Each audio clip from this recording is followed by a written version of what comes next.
Make it.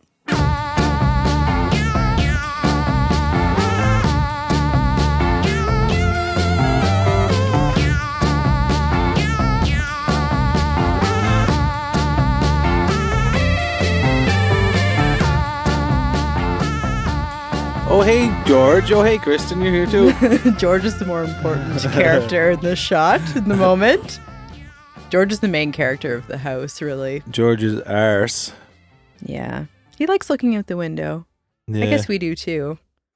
He's usually out there, a part of it, but winter forces him in looking mode a little bit more. He's longing for the hunting. Yeah. This is hunting season for humans. I guess it's past now a little bit. It's a little bit of chilling season for a lot of people, too, just being inside like George. A lot of people's life is similar to George's. A lot of rest. It's the time of year where our natural rhythms invite us to be a little quieter. Yeah. That's a nice thing, though. It's nice to have seasons and peaks and valleys, I guess you can say that. We were talking about this recently, how we appreciate the seasons here in Nova Scotia. It kind of dictates your life, which can be, I know, a nuisance at times, but there's also something nice about having the change. I've actually heard of people that live in climates that never change and they get kind of bored. Yeah. It keeps you on your toes. Like, as the seasons change, so many things in your life actually change around you. And here, your clothing changes. You have to get your winter tires on. Different foods become available, which is a segue. Welcome to Make It with Mike and Kristen, where creative people talk about food they make and what that means to them. At least for today's guest, episode, Stephen Barrett, our first chef that we have had on the show. And we invited Stephen because we really see the parallels in cooking and preparation and creativity that we would in the arts industry. And we learn more about him and his life and purpose, inspiration. But he does talk about seasons and how seasonal food is one way of celebrating where we live and integrating that into healthy diet and just using what's available to you. No different than the arts do. I think seasons and seasonal food is really nice in the fact that there's anticipation for it. Like, it's not there all the time. If you know you can get something so easily all the time, it loses a bit of its luster. Yeah. Like, you hear a lot of people growing up with crazy wealth in their family and they're very depressed and they don't know how to value little things often because everything came so easily. And this is just a random analogy to speaking of how seasons can be beneficial where you don't have that thing for a little while. And when the excitement of knowing that it's coming around or this change is happening occurs, it just keeps us human, really. And he points out there are cultural traditions that develop because of that. Yeah. So maybe in the fall you go apple picking with your family, or that's what we would do here in Nova Scotia. Strawberry pie. 17, is that how it goes? Yeah, exactly. We make strawberry pie when it's strawberry season here, and there are different recipes and gatherings and celebrations that happen around food and drink. Yeah, and I want to do that more. Like, as he's describing it, it just felt like, we do it a little bit, but not intentionally all the time. I think it's something that has to be intentional. Yes, that's a word I was thinking of as well as he was speaking, is that it's maybe something we do with a bit of complacence, but he's really thinking about it being a tradition and something that, as you said, you look forward to. Yeah. And I agree. I would like to do that as well. Like, you can get, I know you don't eat lobster and we don't really buy it too often here, but you can buy a lobster at Sobeys year round, but you can't buy a lobster from the fish guy year round. You can buy strawberries year round too, but they're terrible comparatively. Yeah. So maybe that's just something you don't have in the winter months. Yeah. Well, he spoke also of the grocery stores, how everything's always available. Yeah. And that creates kind of a, I guess, homogenized culture. Mm-hmm. He was just a really, this was a fun interview for me. It felt really balanced. He had a lot of great personal stories, and you can tell he has put thought into the way that he lives his life, not just with his work with food, but how he thinks about food systems and insecurities and how that impacts populations. Yeah. And it didn't come up in the interview, but he works a day job.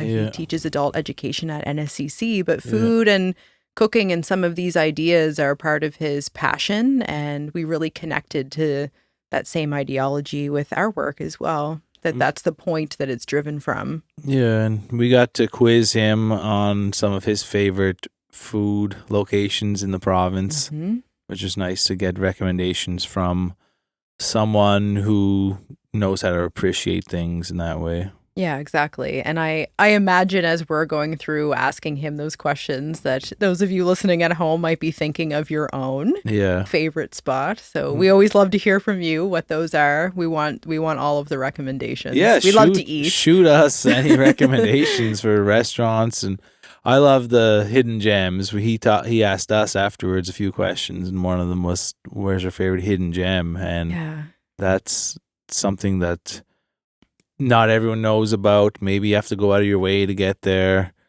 And I appreciate those spots. And just places with character.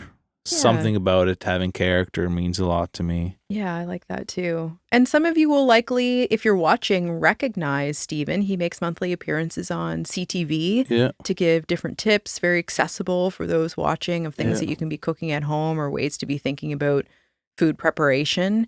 And he has a very active profile on Instagram called The Seasoned Plate, where he's profiling some of these restaurants that we asked him about or local farmers, those people that are contributing to the industry. And he let us do a little profile. So you'll see that come out on his page soon enough. Well, I think that's a pretty good introduction. Yeah. Well, we know everybody's going to love this one. And just want to give Stephen a huge thank you for making time to be with us. He's a busy guy and just a really, really fun time together. Yeah, it was a great chat and good times with an East Coaster guy from Goose Bay, Labrador. Now we call him our own right here in Nova Scotia. Okay, folks, thanks for tuning in. Make it. I like that piercing that you have there too. Yeah. What's the name of that one? Couldn't tell you. No. No, we actually, we went to, so I haven't played in a long time, but we went to Quebec City after Christmas for a week and just drove up, and we had a house there and they had a piano. And I started, fooling around a little bit with it. And our daughter, who's 7, she got on and I taught her a few little songs. But so maybe we might get a piano again in the house. Yeah. You can get a used piano for free. Free. I hopped on Marketplace last night just to look. Those ones are pretty shitty usually. As long as you're willing to pick it up. That seems to be the caveat. 20 free pianos right now you can have if you want them. You can. It's possible to find good ones for sure. But a lot of times the free ones aren't awesome. But if you know a good tuner, I can recommend Bill Stevenson. Okay. Yes. Great guy. Such a good player too. It's the best thing about having Bill tune your piano. You just get to listen to him play. Oh, yeah. So it's just sit back and enjoy it. We had a piano growing up. I could only play a couple of songs okay. Yep. But it was only when I was home alone. And I thought I was brilliant, of course, like most things that you do by yourself, singing in the car, But I would play those songs over and over and over again, but way too shy to even do it in front of Mike. But it feels nice. Yeah, it does. And I came from a very musical family, so. Oh, is that right? Yeah, maybe we need a piano. Who knows? Yeah. What's the music in your family? My brother, he plays with the Silver Wolf Band. They've won a couple of ECMAs. I played a show with them, actually. Oh, cool. At the ECMAs. Yeah. Oh, no way. Yeah. And when they were in Halifax, 3 years ago. Okay, yeah. We're on the same stage. Like one of the how they put the showcases together. There's whatever 5 bands or something. We were on the same one. That's cool. One point, And then a couple of cousins of mine sing with the Canadian Opera, and Newfoundland and Labrador. Everybody plays something. So my grandmother taught piano, and my aunts and Lots of music. So Lots of music. Yeah. Did you move to Nova Scotia from Labrador with your family, or you as an individual? So, okay. Yeah, I grew up in Goose Bay, went to Quebec, to University of Laval for a year to study French, and then after that came to St. X. Oh. Why did you want to study French? What were you thinking there? I don't know. I think might have Qu'est-ce been. que tu penses? Yeah. I didn't know what I wanted to do after high school, and it was maybe a bit of a suggestion from my father, and I went to Quebec City and lived for a year. And Ah. Beautiful space. Beautiful space. We went to Quebec City again over Christmas, and really, really amazing place to go and visit, and for families or for food people or whatever. But I found it a little bit tough as an 18-year-old, not really knowing the language, trying to learn. It was a little isolating because of felt like a little bit of an outsider. But now I would go back anytime, and I absolutely love it. It just wasn't the right place for me at that point in my life, maybe. Yeah, sure. Yeah. And you have eventually traveled to Australia too. I mean, maybe I'm jumping ahead here too much. No. Yeah, So what's the progression there? Yeah, so I grew up in Labrador. And I guess if we want to look at food, there are all kinds of food traditions that come from that place because it's northern and it's Arctic and it's very indigenous driven, and there's seal and caribou and, moose heart and wild berries. And so there's a food component that kind of comes from there for sure. But did you guys do, or did the indigenous in that area, when they catch a seal and they bury it underground, I don't know the terminology for it, and it sits and ferments? I don't know. I don't know. Yeah, I'm not familiar with that. I've seen it on shows and stuff, and it apparently tastes horrible. But it's really good. You guys didn't do that? Yeah. So no, didn't do that. Not that one. Keep going. Yeah. So Labrador to Quebec City, came to Nova Scotia, met my now wife on the pub dance floor in Antigonish. I don't know if she wants that public. She wants that. It happens to lots, I'm sure. So what year were you at St. X? 2000. I went for a long time. I had a lot of fun. But I did my undergrad in 5 years, so 2001 or 2002 to... Okay. I was there around then. Yeah, and then actually, I did my education there as well, so I was there for 7 years. Did you live on campus? Yep. Yeah, lived in Mac for 2 years. Okay. Yeah. And your wife was going to St. Yeah, X she's as from well? Antigonish. Okay, so. what's her name? Cora Stevenson. Okay. Yeah, Stephen Barrett now. But we, so we did St. X, and then she went to Toronto for her master's, and then I went up there afterwards, and then we, from Toronto to Australia, and then Australia back to Nova Scotia. You're adventurers. So, kind of all over the world. Yeah, we were in Toronto, and Toronto is a great place for all kinds of opportunities, but it was also a good place to leave at some point. I think it's maybe good for a couple of years for most people. Toronto, a good place to leave. And again, like Quebec City, I love going there now. But and then she got into a program in law school in Australia, and I went to teach. So we went to Melbourne in Australia, which is another, if you want to talk food, it's incredible. Yeah. So we went there. I was teaching high school at the time. She was going to school. And then I started going to culinary school evenings, weekends, while I was teaching full time. And then we were expecting our first kid. So I was trying to get all of my apprenticeship hours and putting in 40 hours a week at the restaurant to knock out some hours, and my 40 hours a week at the high school to teach, and then trying to get ready for a baby. And then he eventually came along, and I got through my culinary school, and we were there for about a year and a half after he was born, and then we looked at coming back. So then we moved back to Nova Scotia. Gosh. So what inspired you to go to culinary school while you were there? You obviously have a career, you're on a path, you're a teacher, you did your education. What was that calling? It was just always a passion. Always interested in food or drink. I went to culinary school not necessarily to be a full-time chef, because I wanted to be a full-time food critic, which I've kind of found a path into that to some extent. So we do a bit of that for sure now. But there was an incentive program to get people to go back to college for certain things, and I was able to qualify, and it made financial sense, and it just kind of was able to scratch an itch that I probably had for a long time, and and so went back and got through it, and here we are today. Wow. Yeah. But it was definitely difficult because near the end I was trying to get I finished my schooling, but then I needed to get apprenticeship hours to get my full qualification.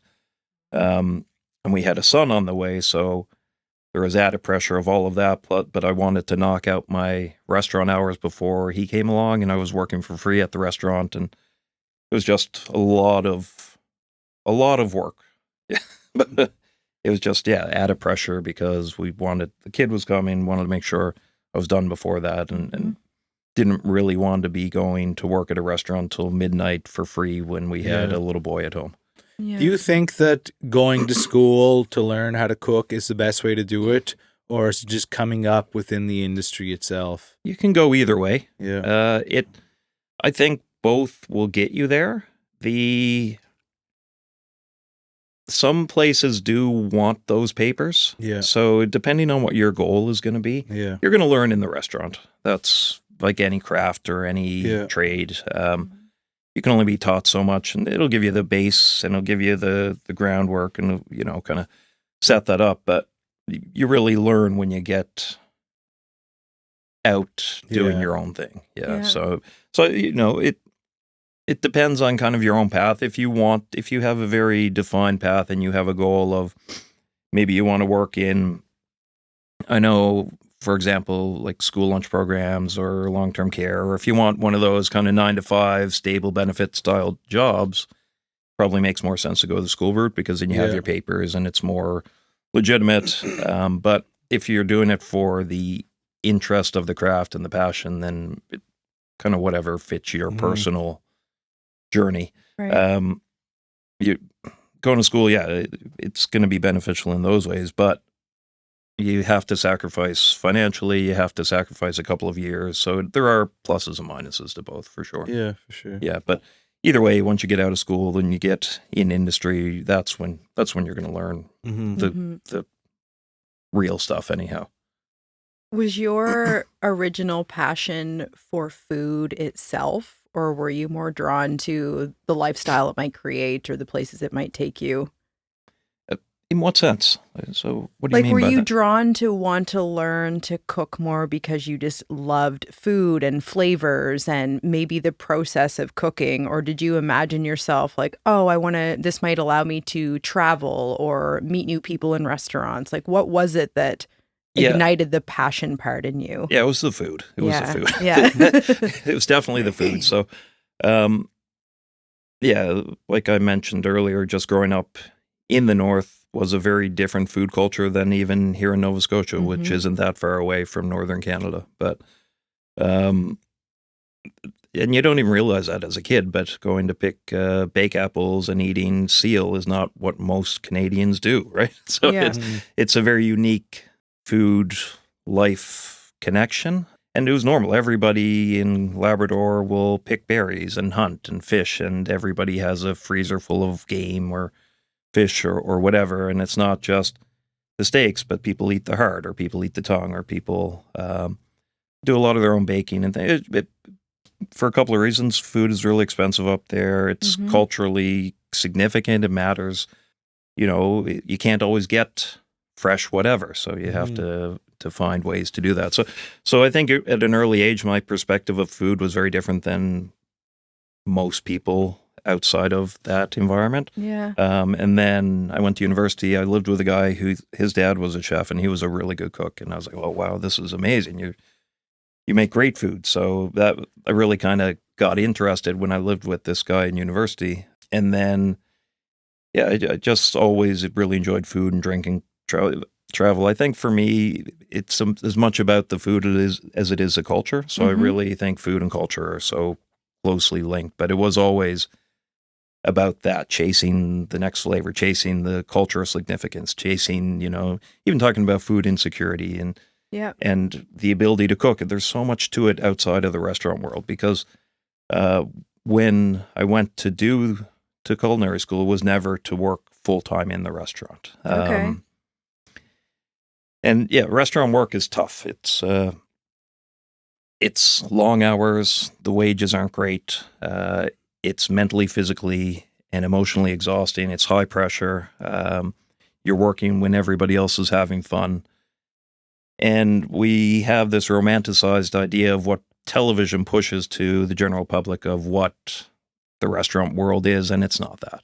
It's generally, you're working a line. They call it the line for that reason. It's the same as a factory line. You're going to cut broccolini 1,500 times exactly the same way, or you're going to sear scallops, or you have 4 dishes that are part of your station, and that's what you're going to make all night. And before that, you prep them exactly the same every single day. So unless you are the head chef, the creativity and that romanticized idea that most people have of the culinary world doesn't exist, in my opinion. Are people trying to climb the ranks, though? I think so. To that point? Some people are. Some people, this is the same as any career path. I think we have people that are passionate about it and care, but some people just end up there because they didn't know where else to go. Yeah. Some people, it's a job. Some people really care. So, and even the head chef, if you own your own restaurant, there are opportunities for creativity, and what you put on the plate might be stunning and beautiful and piece of art in a sense, but for, your day in, day out isn't going to be that creative drive. You'll have points in your career where you can be creative and try new things, but a lot of it is you're grinding, and it's, you're working hard and your head down and trying to get through service without messing up or burning yourself. And there's the whole business side of things at the same time. Yeah. Mm-hmm. That's the same as like being a creative person in our world. Like, I love that you've been so honest about this, because you've more or less just described the life of an artist as well, which is also romanticized, and we try to demystify that a little bit. Yeah. Mm-hmm. Yeah. Yeah, no, you look at anything within the arts, it's tough.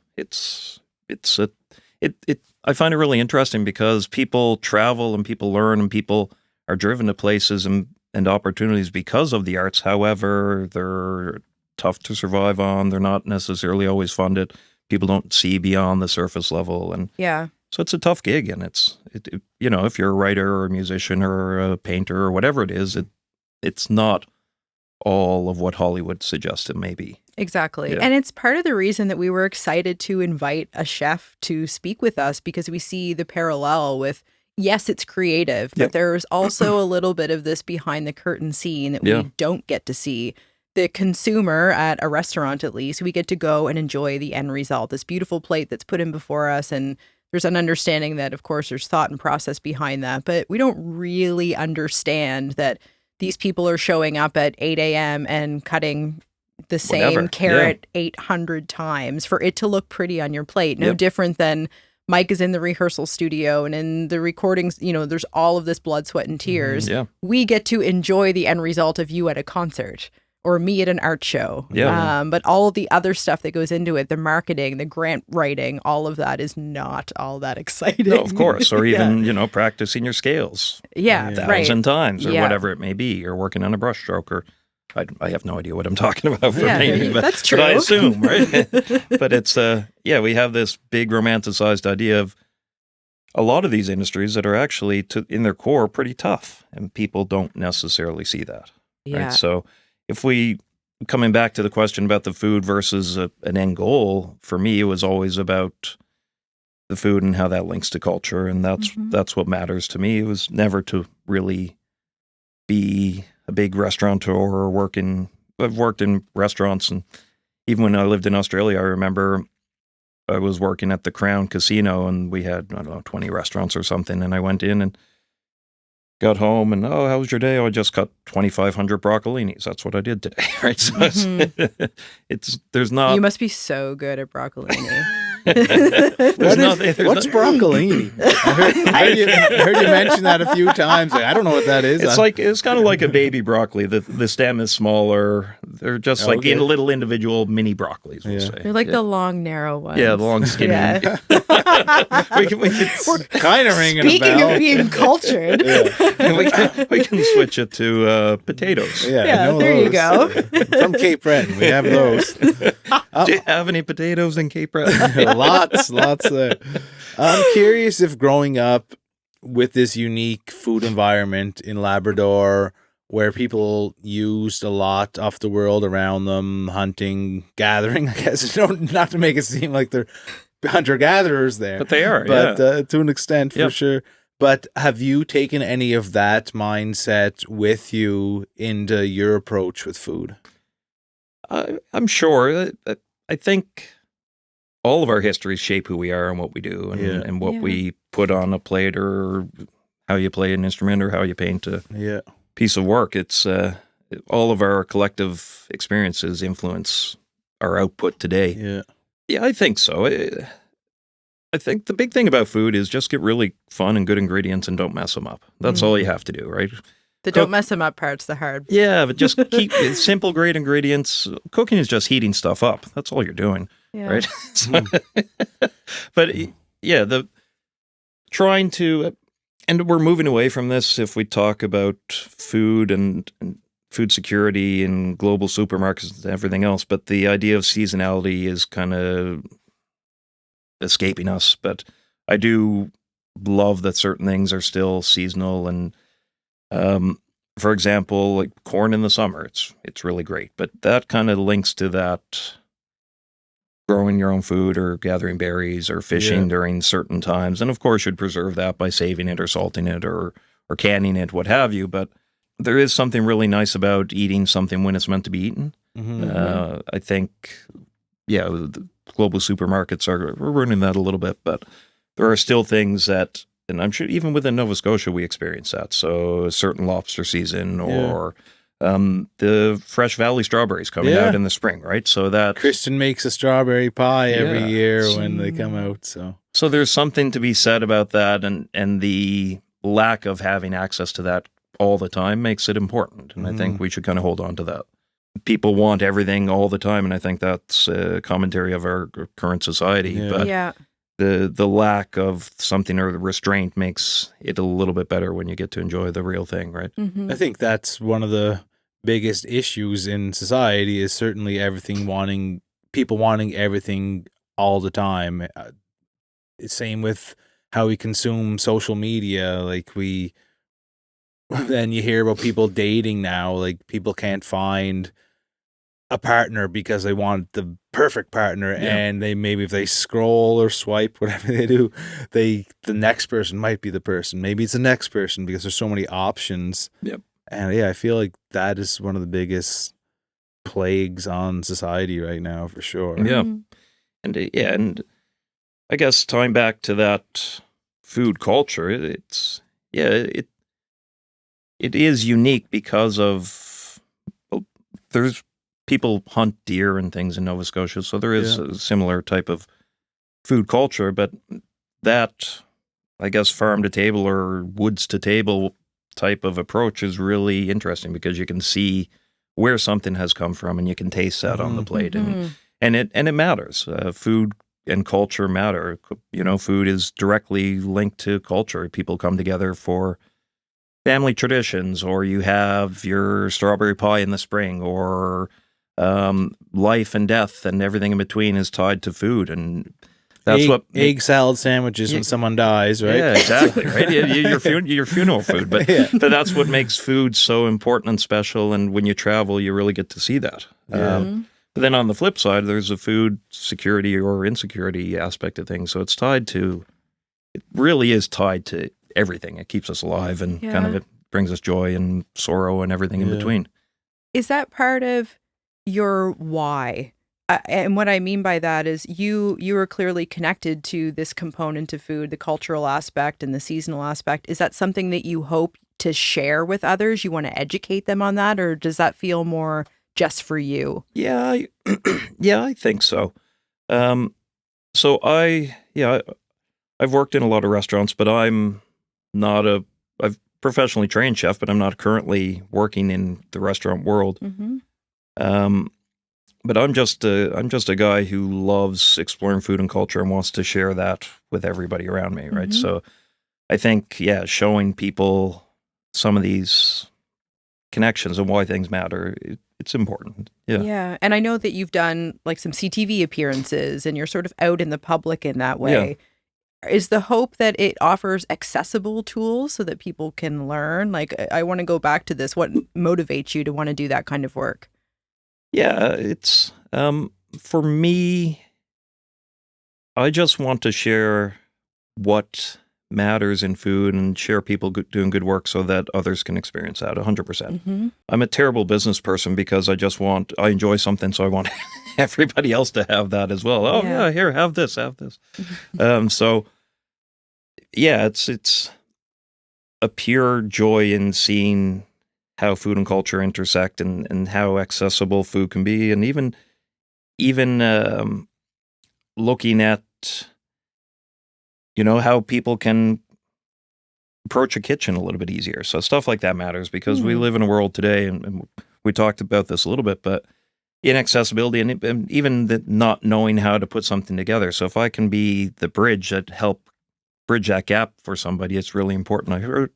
I can't remember who it was, but there was a comedian one time that was talking about a supermarket, and a supermarket to them, because they didn't really know how to cook, was like kind of like a Lego set.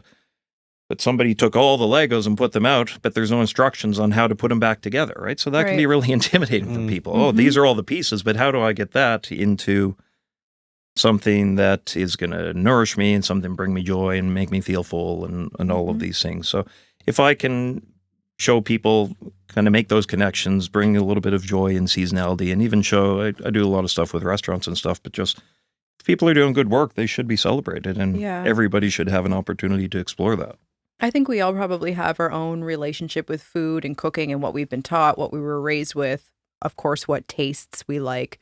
I think now of how difficult it is, affordability, food insecurity that we've talked about, and how sometimes that doesn't always align. So I might have desire to buy the ingredients and make these recipes, but that's not always available to me. Yep.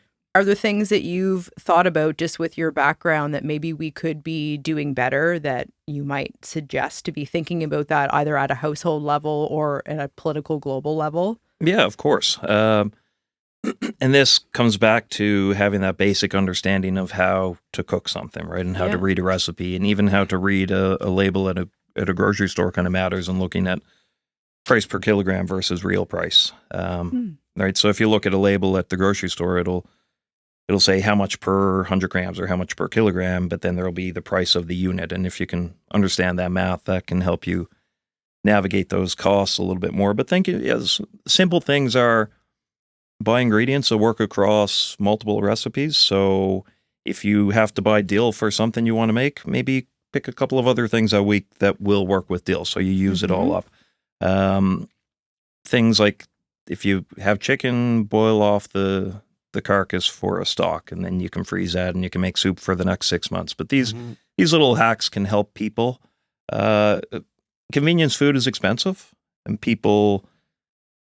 often not as healthy. So people will often just grab the frozen dinners or the takeout or what have you. But if we can get people cooking a little bit more and trying things out, it's going to save them money. They're going to be healthier. They're going to be fuller. And if we look bigger than that, I think governments do need to help out a bit and step in. And grocery prices are out of control lately, and it's really hard, especially in a province like this where people make all kinds of different amounts of money, but there are a lot of people here who are struggling day to day, whether it be food or rent or what have you. So if people can't afford that basic human right to be able to nourish themselves and their family and bring themselves a little bit of joy, I think we might be in a bit of a hard spot. So that's when government comes in and hopefully can help fix that. The lunch program that the provincial government here created, I believe, I heard that's amazing. I love it. Yeah.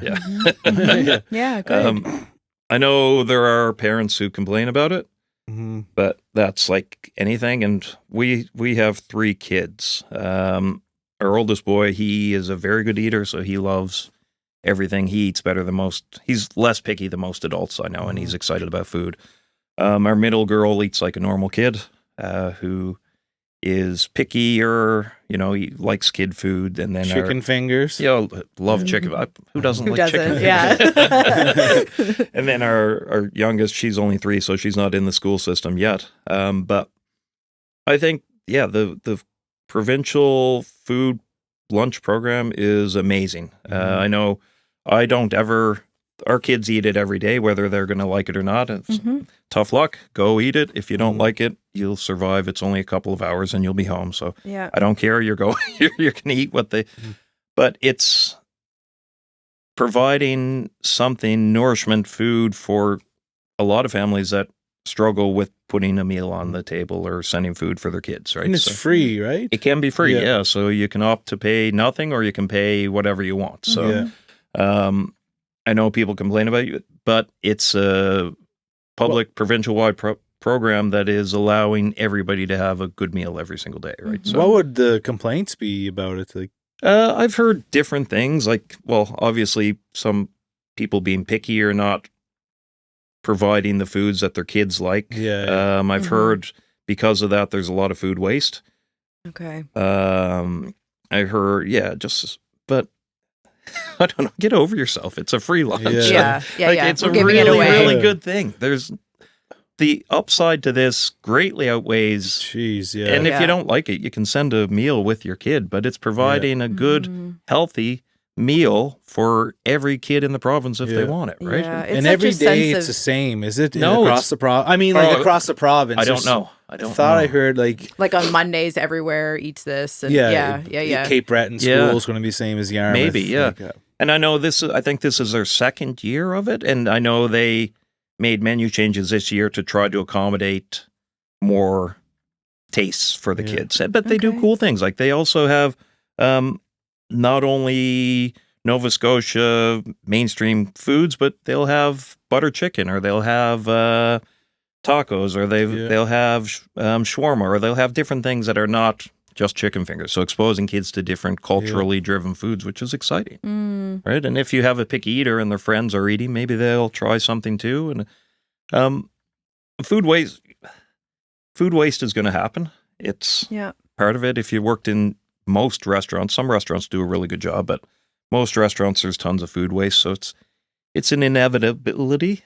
I messed up that word Nailed a little it. bit. No, you got it. Aren't you supposed to just feed the stuff that doesn't get eaten to the dishwashers? Like that's when I was a dishwasher, I would just eat whatever was Mike left and I over. both worked in dish pits, and that's as far as we elevated. I That's think a tough gig. The restaurant Tough industry. Yeah, but it's but there's people probably jump on this about the food waste bit. There's going to be food waste. I think in our own homes too. Yeah. I waste so much food. I remember when I was cooking at the same Crown Casino, we had an all-you-can-eat buffet, and I was on the prime rib carving station once, and we had these beautiful big prime ribs, and I was carving and serving. This was in Australia, and when that restaurant closed, the green bins came out, and I must have chucked 8 full prime ribs right into the green bin. I'm devastated right now. Were you not allowed to take it? No, you couldn't take it, which doesn't make sense. Yeah, why don't they just change that? I think that is changing in some places. So, it's been a conversation that's been on the table forever, and business or capitalism will make their argument as to why we can't do that, and so be it. But I think there are some countries that are realizing, like, oh, hi, George. This is George. Hey, George. Well, there's people they call freegans who exist, right? Who just survive off getting free food left over from restaurants and grocery stores. Yeah, and there are innovative ways that restaurants are dealing with that. Like I know there's a Too Good To Go app where you can go on, and a bunch of restaurants around here are using it. You just go on and it'll Too Good To Go, and you could buy mystery bags from different places and go pick it up for never heard of that. a discounted price. And then I know some of the grocery stores have their apps where you can buy food that's almost off or whatever, right? So there are ways to combat that, and I'm not for wasting food at all. I think we should try to save as much as we can, but if it's a toss-up between wasting a bit of food or feeding every kid in the province, I'm going to feed every kid every single day. Yeah. This is maybe more of a nutrition question, but are there maybe staples? I'm thinking of the benefit of our listeners. Are there staples that you might suggest that would be great if you could have these 5 things in your kitchen? They're versatile, they're healthy. Let's think about cooking in that way. Yeah. So get yourself some spices and salt and pepper and stuff. So even to start out buying one of those cheap spice racks from Winners or something, it's going to give you a base level of spices that you can really play with and you can really enhance most meals. So get yourself a few spices, salt and pepper, and an oil. Olive oil's pretty versatile and healthy. So those things, most people when they cook, from my opinion, during COVID, we were doing virtual cooking classes. So once every couple of weeks, we do a virtual cooking class. And a lot of people think about food as in just pieces, right? So you'll have a protein, you'll have some veg, so meat and potatoes, basically, right? Where a lot of people don't think about incorporating it into a single dish. Most people say, okay, I want a piece of fish, and I'm going to have some carrots, and I'm going to have whatever, right? And some broccolini. You just put it all in. You put it all in a blender then, right? Yeah. But people often don't think about creating a dish. They think about just cooking items, right? Yeah. So if you can start to think about, grab recipes, look online. The opportunities are endless nowadays. But think about incorporating dishes. But you often want a protein. Rice lasts forever. It'll sit in. Well, potatoes do too. So a nice carbohydrate, starchy based something can be used in a million different dishes.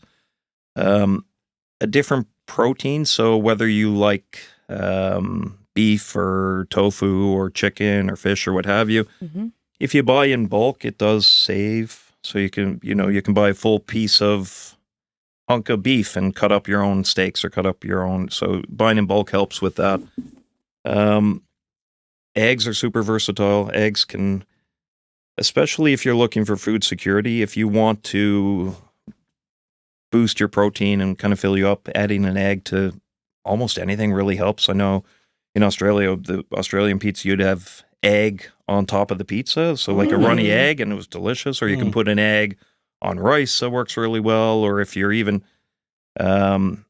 making a sandwich, chuck an egg on it, or stir egg into a soup if you want to make like a whatever. Eggs or soup. Eggs are awesome. They can work in anything, used for baking.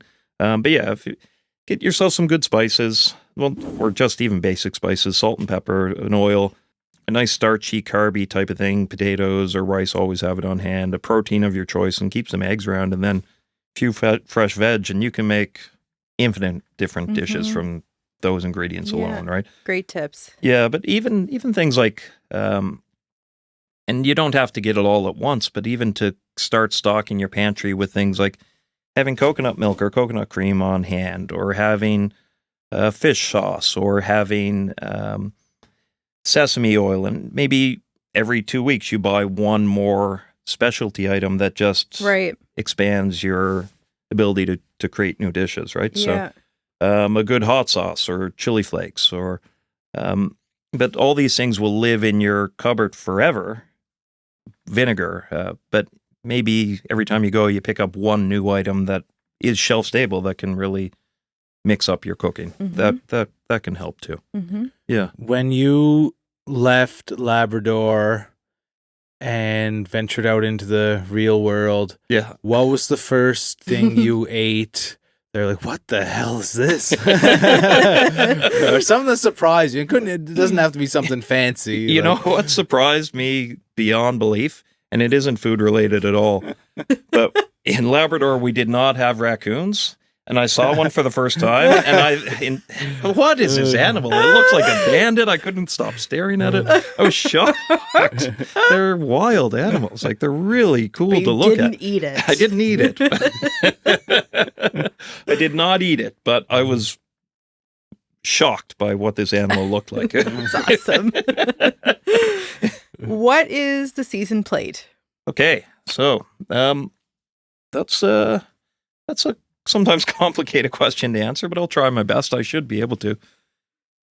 So yeah, the culinary journey started in Melbourne. I went to culinary school. I started kind of doing some blogs and Instagram at that point. That's when the Instagram started. And I was just kind of picking away at it as kind of a passion side project. And it is still passionate for me. I still love food and drink and travel and culture. So food, the intersection between food and culture, I find I will never, ever get tired of it. It's just something that continually drives me to travel more and eat more. But yeah, so I went to culinary school, started a blog, and started the Instagram. I haven't kept up the blog. Blogs have kind of, I don't know if they're as popular as they were 10 years ago. then we moved back so I started cooking in bed. I was cooking in a few restaurants, and we moved back to Nova Scotia.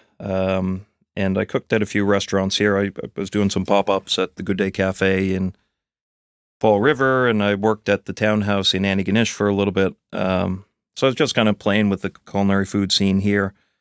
And COVID hit, and I was on a Zoom one time with one of my buddies from university, and he said, well, why don't we, what if we take Season Plate? Because at that point it was just kind of social media and just kind of a passion project side thing, me exploring food and drink. And he said, well, why don't we see what we can do with this? So him and I got together and we incorporated it. And he has since kind of moved away from the business, but now when I say we, it's just me, but it feels like multiple people though. I'll get videographers in, or I'll get hire different people for different design work or what have you. But right now it's basically me and my love for food and drink, and using social media and different platforms to share that joy. But I'll do everything from pop-up events and cooking events. I did some virtual classes during COVID. I did tasted Georgetown for Fall Flavors and PEI. Did the pop-up events at Good Day Cafe. So I do some pop-up cooking stuff. I'll do CTV cooking segments once a month, usually once or twice a month. I do some recipe development. I'll do some brand partners with restaurant associations or craft brewers association or what have you. But it's a lot of it is social media driven or video driven based work.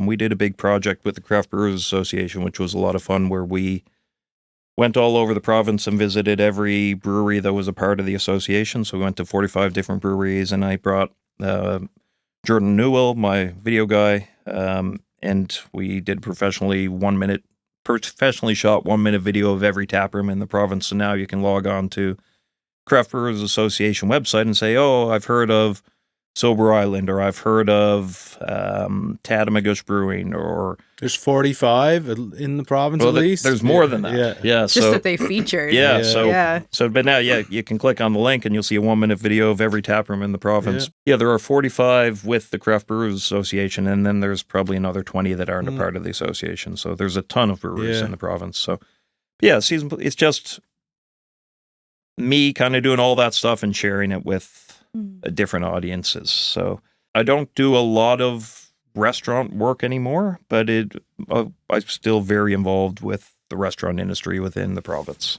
Season Plate is an active service, in my opinion. Yeah, that's a good way to. I know that might not describe exactly what you're doing, but the gesture of it is very much highlighting the people that are doing good work in the food industry and how we might learn and benefit from people we don't know about that are sometimes even in our own backyards. Yeah, that's a great way to describe it. Yeah, like we've watched some of your Instagram videos. For example, last night we watched one on a guy from Mike's hometown in Inverness, Cape Breton, and he highlighted all these places that we have visited. And you realize, because you have a pretty big following, now all of these people are gonna, when they travel through Inverness, maybe pop by the Dancing Goat for breakfast. Yeah, and otherwise would never have even heard of this place. Yeah, no, it's fun, and we do little interviews with people, and I just really trying to highlight good people doing good work and good food and drink, with a little bit of travel. So we've seen those videos Kristen's describing there, where you're asking people what their favorite this or that is. I want to ask you a few questions. All right. Similar to your own video. Kristen, you can pipe in here. Because I'm just curious what his thoughts are on this. I've been asked to do one of these videos, and I think I might soon. Where I should do. Everybody wants to know your answers. So I've got. Is this it? Do you want to set up your camera here? He'll ask us later. Okay, best burger in Nova Scotia. I like the smash burger from Side Hustle. Yeah, in Dartmouth. Really great burger. Yeah, it's super flavorful. It's a really great smashy burger. Have you had the one at Battery Park? Yes, I have. Yeah, like also a great burger. Yeah. Another burger, I had one yesterday actually that I don't know. This place is strange to me, but the chicken burger, don't go for the chicken burgers. They're awful. But the hamburger is excellent. Okay. Go for a hamburger and a milkshake there. Don't get the Maybe chicken they're up burger. for a name change then? I don't know. Like, why? They're pushing this burger with, like, shredded, weird, dry chicken. Go for the hamburger. It's delicious. Yeah. Yeah, they make it. But if you want to talk chicken burgers, Chicken Chop. In Amazing. Halifax, they make their chicken burger is excellent too. All things chicken there. Best So good. Tacos. Best tacos. El Este Taqueria. They had a little place in Dartmouth behind a gas station, and they just opened a second location in Halifax. Okay. On Barrington, maybe. Yeah. Pretty good taco. I think we're lacking in Mexican. I think we need more good tacos in this province. If you go to Mexico, it's just a corn tortilla, delicious meat, and maybe a few onions and some hot sauce. That's it. Yeah. But I don't think Nova Scotia has great Mexican yet. Yeah.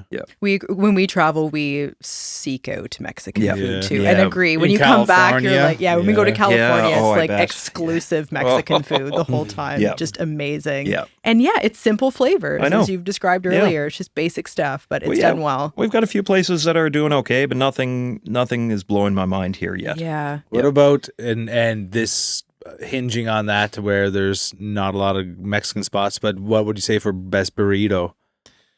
I don't go for burritos. I always want a taco. Yeah. I'm not ordering a burrito. Give me a taco. Yeah. Okay. Honest like this. Yep. I it's a waste of my time. I want 3 or 4 different tacos. Yeah. What about, this is a little more obscure, but you live relatively obscure. locally. Yep. Where would you bother to travel to for food? What's worth a road trip? In Nova Scotia? Yeah. Oh, there's a couple of fantastic options. Just outside of the valley, Bessie Northhouse in Canning is incredible. It's just a couple. It's an old farm style house. You're invited in, small amount of people there. They have limited seating. It's only open during the summer. Last time I went, you could bring your own bottle of wine. And it's a multi-course meal. It's exceptional. That's really good. If you want some of the best Dan Dan noodles in the province, Vietnamese Thai fusion place in New Glasgow called Mamatsu, they have Dan Dan noodles for like $12. It would rival anywhere in the world. They're as good as many I've had throughout Asia. If you want to go Parsborough, Five Island, kind of that end, Wild Caraway is doing really great work. They're worth traveling for. The Townhouse in Antigonish is such a vibe, and their food is flavorful and local. I don't know if you folks have been. Have you been to the Townhouse? I haven't been to that one. It has a similar vibe to the Narrows in Halifax, only a smaller scale. Okay. Really great Love food, that. local taps. The couple that own it and run it are awesome. They're lots of fun. And even Cape Breton, there's some really good spots too. The Irving Big Stop. Irving Big Stop. I ate at the Irving Big Stop in New Brunswick a couple of weeks ago on the way back from Quebec City. It's reliable. It is. That clubhouse was exactly what I expected. It was really good. But was something table in. I can't remember it. It'll come to me. But it was really good food as well. So glad Is it we in were a recording town? this. Yeah, it's it's down from Shetty Camp. It's between. They just opened and they're going to. So I'm from Inverness. It's near Inverness. It's about 20 minutes from Inverness. It's on kind of the shore road there by Shetty Camp. Right on the way of Shetty. So it must Something be in table. Margree, I guess. Something table. Okay. Something table. Yeah. Must be new. It's Yeah, new. It is new. Yeah, but they're doing really great stuff. There's so many interesting little spots all over the province that are worth traveling for. Even the Tall and Small is a little cafe in Antigonish that has a turkey pesto sandwich that they've been doing the exact same sandwich on fresh focaccia since I've been in university a long time ago. And it's exactly the same, but it's excellent. It's a really great sandwich, but it comes down to they're doing the same thing every single day for years and years and years, but they do it well, What do you say for best slice of pizza? Slice of pizza. You're I like not- Yayas. Yayas is a great slice. Are you a wheel guy living at I love the wheel. St. Vex there for a while? Oh, okay. I didn't remember- know that one. Yep. There was a guy who was in residence in McIsaac Hall. He was second year when I was first year, and he said, "Yeah, you end up going out, you go to the pub, you do what you do there, drink a bunch of beer or whatever, and then you end up at the wheel at 2 a.m. with this big slice in front of your face." And I understand how people don't like the wheel, but I love it. When I was in St. Avex, I thought the wheel was amazing, and the cheese was like an inch thick. Yep. It was so greasy and delicious. And like 2 years ago, just stopped in through Antigonish midday and got a slice. It was just sitting there under the heat lamp for 5 hours, and it was just disgusting. Yeah. Well, when you're 19 and drunk, it's incredible. Like most food. And in some places, it's very different if you just buy a slice versus you get a pizza. Yep. And I'm hoping that the wheel still can hold up, because it was an institution for a while. And it's not advised to eat wheel sober. Right. Yeah. It's part of the experience to be. I didn't say I was sober. What would be your death row meal? Lobster's probably my favorite food. Well, lobster's my favorite ingredient or item. So I love lobster. I love Mexican. I love Vietnamese, and I love Japanese. They're my favorites, I think. But I also like, like old style. I don't know. There's. It's endless. I'm asking the chef what his favorite. People often say with art or with music, like, "What's your favorite song?" And I forget who said this statement, but I love it. And they said it's like asking me what's my favorite breath of air. Like, it's just too big. So I realized that. Give me surf and turf. I'll do a ribeye and a lobster. Yeah, that's good. Why not? And do you cook all of those styles at home? Yeah, I do. Yeah. So with home cooking, we try to keep it, and so we have 3 kids at home, so things get busy, but when things are vibing and flowing correctly and things are kind of going well, it's really nice. What I'll try to do is try to go search up some recipes and try to cook something different every single night. And I know that's not realistic for most people, but when things are going well in the house, it means that we're trying a new recipe most nights. So that's what I like to do. Yeah, grab a Korean book or grab a Vietnamese book or grab whatever, right? And it's try to recreate some of those dishes. And if you've traveled at all, it's really cool to have been somewhere and then try to recreate that at home, right? It's always a little different, but there are touches of nostalgia, even if you mess it up, that remind you of a place and a time and a people. So there are nice things about that. We were in Central America and a couple times had yucca, Y-U-C-C-A. Yeah, like a potato starchy thing, right? Yeah. I think there's another name for it too. I can't remember. And the way it was prepared, it was so delicious. It was like way better than potatoes. Like, that's awesome. And then we came back here, and sure enough, one day we saw some on sale at Sobeys, and it turned out really well. Oh yeah, great! It was just like a baseball bat. It was so hard. I think somehow we made it harder than adamantium, which is the substance Wolverine in the Marvel movies is made off, which is indestructible. It was like basically impossible like we broke to chew. A few teeth. Yeah, it was like, I don't know if I can get through this. Mike's trying to be so polite because I do most of our cooking. He's like, the flavor's good, and it's like trying to break it off.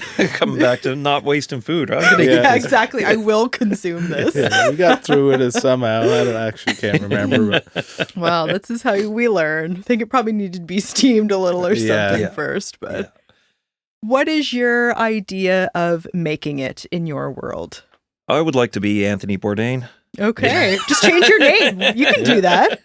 That's what I... Welcome, Anthony. Even before we got married, Cora and I said, if I get offered Anthony Bourdain's job, I'm going to take it regardless of what's happening in our lives. Right? Yeah. You can come with me. But for those of you who don't know who he was, so he was he was a chef in New York, wrote a book in his early 40s. So he didn't make it until mid 40s. So he didn't start doing the public thing until that point in his life. So, there's still time for me. But yeah, so he wrote a book. It blew up.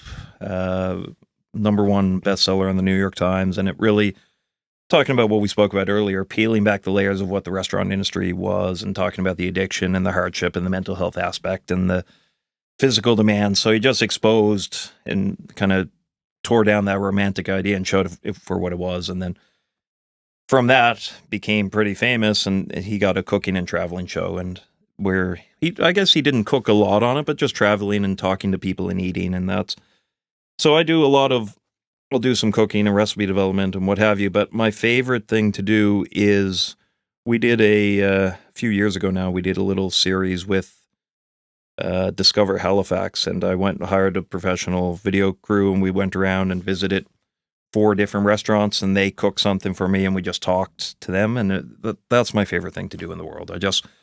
I want to be a talking head, get a camera, go travel, talk to people, explore culture, and eat their food, right? And sit at their tables and share, kind of like we are here. Sit down and get to know people through food. And that would be, if somebody could pay me to do that full time, and that would be my dream job for sure. That's beautiful. Yeah. I have every faith that will be your life. You're already on your way. You're doing all these things. So, yeah, it would just be, like I said, that the connection between culture and food is so important. So if you can sit with people and eat what they're going to, and share what they've prepared, and that comes from inside, and that's part of who they are, you can really get to know people. So yeah.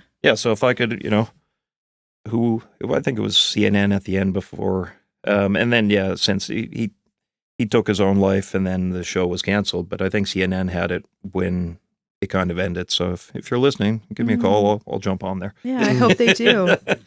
I don't know if that it was Anthony Bourdain, but there was a moment, I'll say, in history where chefs kind of became more popularized. To know the name of the chef that was cooking your food was not always the case. Yeah. When did that start, and why do you think it is? I don't. It was probably pre-Anthony Bourdain, but he probably brought it to the general public, right? Yeah. So pre-Anthony Bourdain, I would have, because I care about this, but probably general population wouldn't know those names or those connections. But it was probably him who brought that chef pop culture to society, because now you can name off any number of people. We have, Anthony Bourdain, or you have Gordon Ramsay, or Jamie Oliver, or right. These are household names. These are household names now. But even within Nova Scotia, just coming back to some of my favorite places, if you look at in Dartmouth and you look at the Canteen, it's one of my favorite restaurants of all time. It's not pretentious. It's always good, hearty food. It's welcoming. It's got an East Coast vibe. But Chef Renee, she was on MasterChef, right? So now names like that, even within Nova Scotia, are becoming popular, known names throughout the culinary world and throughout the country. So it's but that is a thing, because you go places and say, oh, so and so is cooking here, and they were on this, or they are connected to that, and people seem to care about that. Yeah, it's it must just link to our fascination with celebrities and our infatuation with fame and all of that society seems to gravitate towards. But but it also gives some credibility to where you're going, and if you know who's making that food and they've done something, then well, hopefully it's going to be good as well, I would think. And I like that people are being recognized for their work outside of the traditional entertainment industry exclusively. Yeah, it's nice to know that people that have worked so hard and rise the ranks in their industry are being recognized for that. Especially like you've talked about, the creative element isn't always front and center or the big part of the job. So I imagine some of these chefs are finally able to demonstrate that part of their life and their mind. Or even look at PEI and Chef Michael Smith.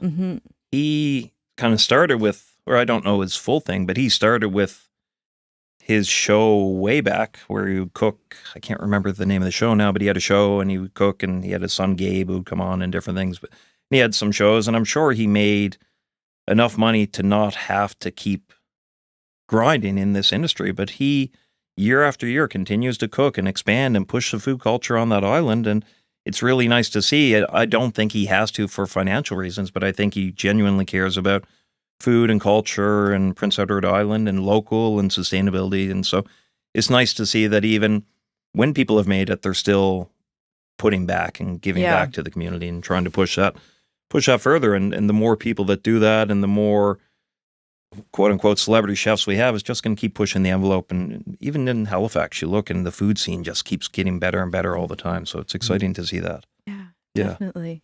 Well, this has been awesome. I'm going to pick your brain a little more even afterwards on some We'll do some more best ofs, huh? Yeah. Is there anything that we've missed today that you would hoped maybe we'd asked or that you'd like to share with our audience for their awareness or education or anything in that realm? Yeah, I think don't be afraid of food. We quickly jumped through a drive-through, but when I used to do those cooking classes, we would get a pretty good turnout. It was virtual or what have you, but who cares? Like, just try it. If you mess it up, we all have apps and things. You can get a pizza to the house pretty quickly. Even if you burn the hell out of something, just try it. And whether it be food or drink, once you find something you like, then you can use that as a jumping off point for the next thing. So if we look at beer or wine, for example, say you like an IPA for a beer, or if you like a Pinot Noir for a wine, now you know that baseline. Or in cooking, okay, I know I really like salmon. So now, instead of just salmon, maybe I'm going to try a salmon curry, and maybe I like the taste of curry, and that will jump me off to that. And now, okay, now I like curry, so maybe I'm going to try, instead of an Indian curry, maybe I'll try a Thai green curry, and try some tofu. Oh, wait, tofu is a pretty good protein. So just use one ingredient as a way to explore more. And get online, look up cookbooks. If you have questions, reach out to me. I'm always happy to help. But don't be afraid of it. Don't be afraid to mess up. Everybody messes up. Even the best chefs in the world will mess up dishes all the time, or cut themselves, or burn themselves, or whatever. But just get out there and try. You don't know what you don't know until you kind of figure that out, right? So get in the kitchen.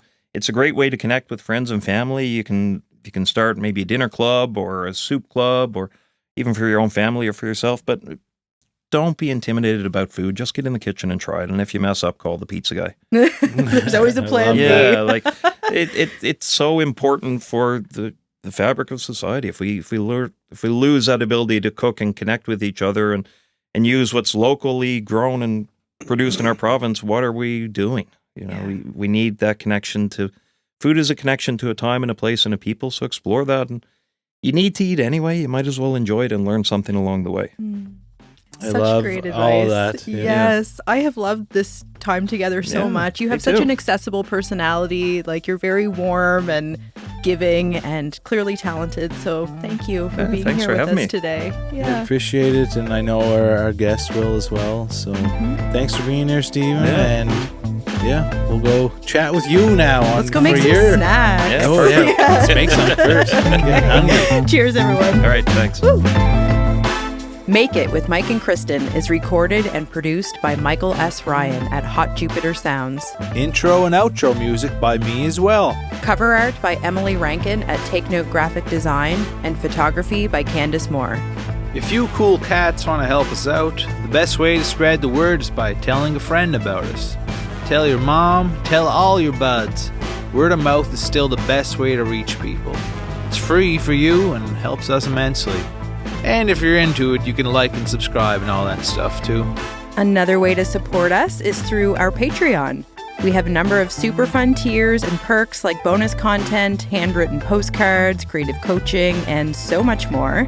Find us at patreon.com/Mike and Kristen. For the makers, the dreamers, and the figuring it outers, have fun trying to make it out there, friends.